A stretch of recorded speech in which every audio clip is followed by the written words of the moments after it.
À 1 heure d'écoute, scène surréaliste à la télévision russe. Cette émission diffuse des images des nouveaux missiles nucléaires Sarmat. La journaliste précise alors le temps qu'il faudrait à un missile pour frapper différentes capitales européennes.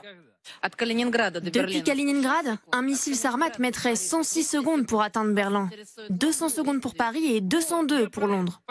Il faut leur montrer cette carte. Hé les gars, regardez cette image. Comptez les secondes. Vous y arrivez? Une démonstration de force destinée à effrayer les Occidentaux qui intensifient leur livraison d'armes à l'Ukraine. Cet après-midi, le Premier ministre britannique a pris la parole devant les parlementaires ukrainiens. Une première pour un dirigeant occidental depuis le début de la guerre. L'occasion pour lui d'annoncer une nouvelle aide de 300 millions de livres.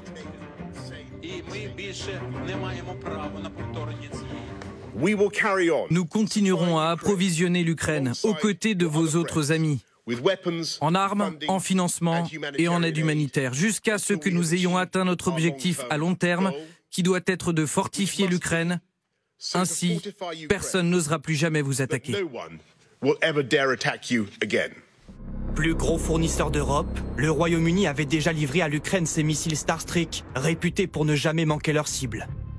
De son côté, Emmanuel Macron a promis à Volodymyr Zelensky une nouvelle enveloppe de 100 millions d'euros et d'offrir ses puissants canons César.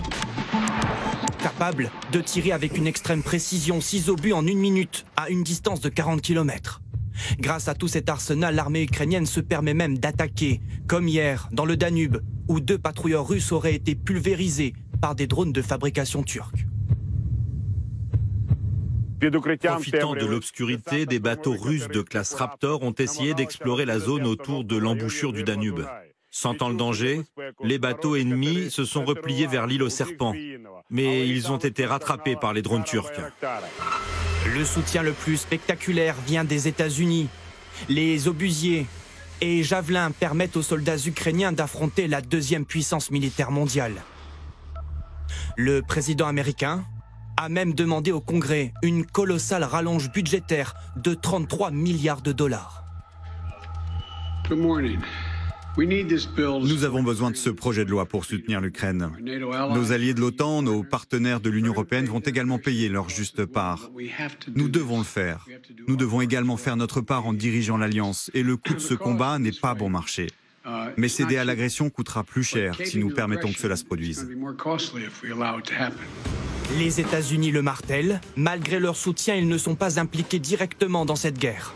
De retour d'un déplacement à Kiev, le secrétaire d'État à la Défense américain déclare croire en la victoire de l'Ukraine, mais fait un lapsus.